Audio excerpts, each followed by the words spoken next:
वक्फ कानून को लेकर दायर याचिकाओं पर आज दूसरे दिन भी सुप्रीम कोर्ट ने सुनवाई हुई है। सुप्रीम कोर्ट ने केंद्र सरकार को जवाब देने के लिए 7 दिन का समय दिया है।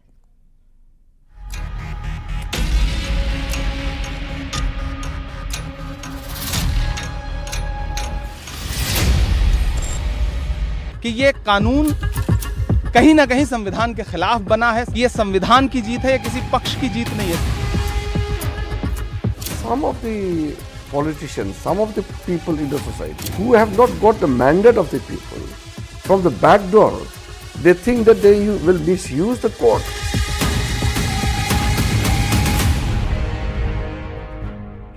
वक्फ के नाम पर छिड़ी बहस पर 5 मई तक विराम लग गया है। सुप्रीम कोर्ट ने सरकार की बात मानते हुए वक्फ कानून पर स्टे लगाने से इनकार कर दिया और जवाब दाखिल करने के लिए सरकार को 7 दिन का वक्त दे दिया है। इसके बाद 5 दिन के भीतर विरोधी पक्ष को अपनी बात रखनी होगी। कि जो 5 तारीख की जो मुकर्रर हुआ है, उस दिन से पूरे मामले की अंतिम सुनवाई शुरू हो जाएगी। इसलिए अब अंतरिम आदेश का कोई मुद्दा नहीं है, वो मुख्य रूप से जो मेन पिटीशन है उस पर सुनवाई शुरू होगी। एक विशेष बात जो इसमें रही वो देखने वाली ये है कि सुप्रीम कोर्ट ने कुछ जो बड़े कंट्रोवर्शियल मुद्दे थे जिसमें हम लोग लगातार अपनी आवाज़ उठा रहे थे न्यायालय के माध्यम से, जैसे वक्फ बाई यूजर पे कई वो आए थे, अमेंडमेंट्स आए थे। उन चीज़ों पे कोर्ट ने केंद्र सरकार को ये कहा है कि आप अगले तारीख तक, न्यायालय के किसी आदेश के आने तक 5 मई को आप कोई आगे कार्रवाई नहीं करेंगे।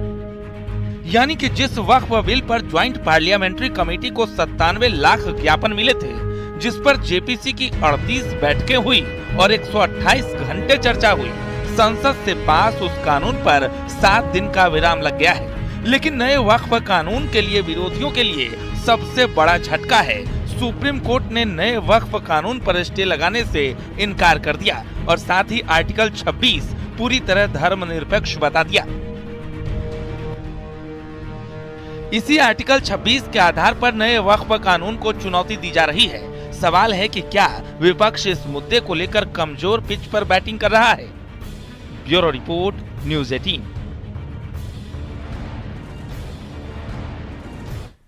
उधर वक्फ कानून को लेकर कांग्रेस ने बीजेपी पर निशाना साधा। कांग्रेस ने कहा कि वो सिर्फ अपना हित चाहते हैं, इसके पीछे राजनीतिक मोटिव है। लेकर भारतीय जनता पार्टी जन जागरण अभियान चलाने जा रही है और कह रही है कि विपक्ष का जो झूठ का है उसका पर्दाफाश करेंगे। देखिए, वो किसी का हित नहीं चाहते, वो अपना हित चाहते हैं। राजनीतिक मोटिव है। मैं इसे संवैधानिक मुद्दा अंतिम साध्वी प्राची ने वक्फ संशोधन कानून को लेकर कहा कि इस बिल से औरंगजेब की औलादों और संपत्तियां कब्जाने वालों को दिक्कत हो रही है। सरकार किसी भी कीमत पर कानून से कदम पीछे नहीं हटाएगी। कानून से दिक्कत उन लोगों को हो रही है जो बड़े बड़े भूमाफिया है, और जो औरंगजेब की औलाद है ना, उनको सबसे ज्यादा दिक्कत हो रही है। पीछे हटेगी सरकार? नहीं, पीछे नहीं हटेगी। सरकार गरीबों को न्याय देने के लिए तैयार कर रही है, सारे बिल महिलाओं को सम्मान देने के लिए तैयार कर रही है, तो सरकार के पीछे हटने का मतलब नहीं। पश्चिम बंगाल जला रहे हैं, क्यों ऐसा कर रहे हैं? और ये बताइए, दिक्कत मतलब भूमाफियों की क्यों हवा खराब हो रही है? पश्चिमी बंगाल को जो जला रहे हैं, एक सोची समझी साजिश ममता की है। ये ममता जलवा रही है। हिंदुओं के घरों को जो कश्मीर के हालात पैदा हुए थे ना, वो ऐसे ही मैं कहूंगी कि अपनी शील की रक्षा के लिए महिलाओं को हथियार उठा लेने चाहिए। वक्फ संशोधन कानून को लेकर अयोध्या का सनसमाज सरकार के समर्थन में आ गया है कि जो भी संपत्ति है उसका सीधा मतलब है कि आप अच्छे कामों में लगाइए, जिससे लोगों का भला हो, एक समुदाय का भला हो, मुस्लिम समुदाय का भला हो, उनकी रक्षा हो, उनके हितों के लिए था वो बोर्ड जब बना था। लेकिन इसके विपरीत कुछ अताताई लोग उसको हड़प करके बैठे थे, तो आज उन्हीं लोगों को कष्ट हो रहा है। बाकी मुसलमान सब प्रसन्न हैं। सुप्रीम कोर्ट ने कुछ तथ्यों को निकालने की बात की है, लेकिन ये विचारणीय है और इस तरह की बात नहीं रखनी चाहिए। मैं तो मानता हूं कि जो भारत सरकार ने जो बिल को रखा है और पेश किया है वो बिल सराहनीय है और ऐसे ही बिल को कोर्ट को भी स्वीकार करके और उसे सदन से न्यायालय से पारित कर दे। पूरा भारत संविधान से चलता है और वक्फ बोर्ड का कोई संविधान नहीं है। इनकी अदालत होगी, वही मुकदमा चलेगा और वही फैसला देगी। फिर भारत का क्या मतलब है? सुप्रीम कोर्ट का, आज सुप्रीम कोर्ट के अंदर ये गया है तो क्यों गया है? ये प्रधानमंत्री मोदी की देन है। बता दें सुप्रीम कोर्ट कि इससे पहले कोई मुकदमा वक्फ बोर्ड का उसके पास आया हो या वक्फ बोर्ड के माफिया उसकी शरण में गए हों, वक्फ बोर्ड सुप्रीम कोर्ट को समझता ही नहीं है। ये तो उसकी मजबूरी है। और उत्तर प्रदेश में वक्फ संपत्ति पर बड़ा खुलासा हुआ है। 750 से ज्यादा प्रॉपर्टी का गलत इस्तेमाल हो रहा था। रामपुर में सबसे ज्यादा 204 प्रॉपर्टी का गलत इस्तेमाल हो रहा था। वक्फ प्रॉपर्टी पर किए जा रहे व्यवसायिक काम यहां पर किए जा रहे थे। तो आप देखिए किस तरह से उत्तर प्रदेश में जो वक्फ की संपत्ति है, अब जांच शुरू हुई है वक्फ की संपत्तियों की, तो कहा यह जा रहा है कि बहुत सारी ऐसी संपत्ति है जो गैर कानूनी तरीके से एक्वायर कर ली गई है। अब ऐसे में खुलासा हुआ है कि 750 से ज्यादा प्रॉपर्टी गलत इस्तेमाल के लिए गलत तरीके से इस्तेमाल की जा रही है। खासतौर पर रामपुर में सबसे ज्यादा 204 प्रॉपर्टी है जिसका गलत इस्तेमाल हो रहा है। वक्फ प्रॉपर्टी पर इस वक्त व्यवसायिक काम किए जा रहे हैं, उससे किसी तरह से वक्फ बोर्ड को किसी तरह का फायदा नहीं मिल रहा है। मुख्यमंत्री योगी आदित्यनाथ ने जिलाधिकारी को आंधी बारिश और ओलावृष्टि को लेकर निर्देश दिए हैं। सीएम योगी ने जिलाधिकारी को प्रभावित इलाके के निरीक्षण और सर्वे करने को कहा। साथ ही जिलाधिकारियों को राहत कार्यों पर नजर रखने के निर्देश दिए। इसके अलावा आंधी बारिश और ओलावृष्टि से हुई जनहानि और पशुहानि के लिए प्रभावितों को फौरन राहत राशि देने और घायलों को बेहतर इलाज कराने के निर्देश दिए। फसलों के नुकसान का आकलन कर शासन को आख्या भेजने का निर्देश भी दिया है। गेहूं की खरीद, सरकारी खरीद को लेकर मंडियों और सभी खरीद केंद्रों पर गेहूं के सुरक्षित स्टोर के निर्देश दिए गए हैं।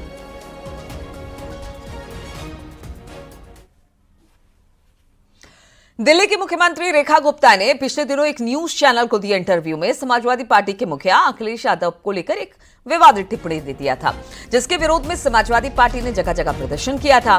अब दिल्ली की सीएम ने अपने बयान को लेकर अखिलेश यादव से माफी मांग ली है, जिसके बाद अखिलेश यादव ने भी अपना रिएक्शन दिया। उन्होंने सोशल मीडिया एक्स पर लिखा कि क्षमा मांगना सभ्यता की बड़ी उपलब्धि है और क्षमा कर देना उससे भी बड़ी।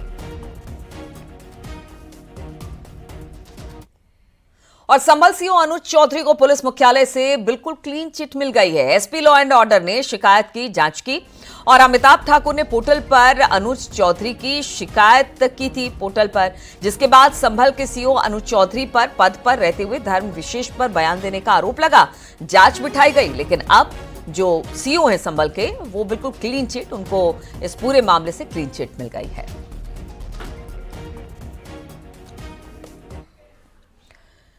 दो 2027 के लिए समाजवादी पार्टी ने अभी से तैयारी शुरू कर दी और इसके लिए पार्टी बीजेपी की राह पर चलती दिखाई दे रही है। हर जिले में अभियान का प्लान तैयार है। बताया जा रहा है कि इस प्लान के सहारे समाजवादी पार्टी लोकसभा चुनाव के नतीजों को आगामी विधानसभा चुनाव में भी दोहराना चाहेगी। देखिए इस पर एक रिपोर्ट।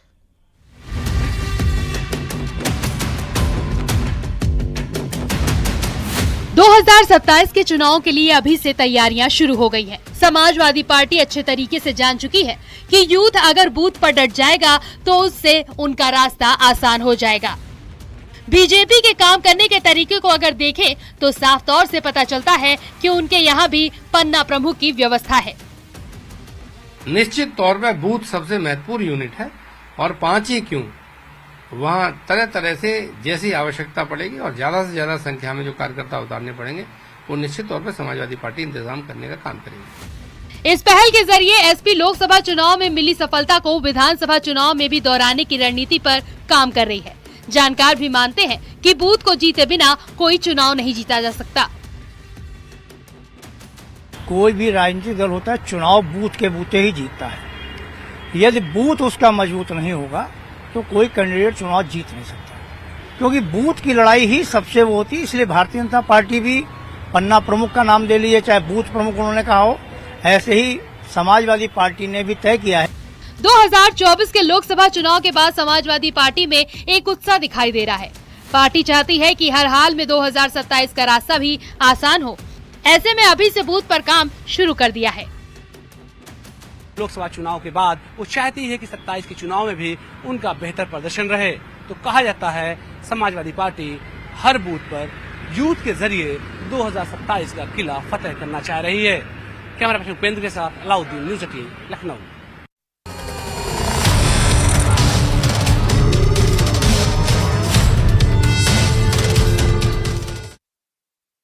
लोकबंधु अस्पताल अग्निकांड की शुरुआती जांच रिपोर्ट अब सामने आ गई है। विद्युत सुरक्षा उप निदेशक ने शुरुआती जांच रिपोर्ट सौंपी, जिसमें आग लगने के कारण जलती हुई बीड़ी बताया गया कि बीड़ी या सिगरेट की वजह से किसी कारण से आग लगी है। शॉर्ट सर्किट से आग लगने के कारण को नहीं बताया गया, यानी कि पहले कहा जा रहा था कि हो सकता है कहीं पर शॉर्ट सर्किट हो जिसकी वजह से अस्पताल में आग लगी, लेकिन अब शुरुआती जांच में जो रिपोर्ट सामने आई है उसमें कहा गया है बीड़ी या सिगरेट से ये आग लगी, ना कि शॉर्ट सर्किट से।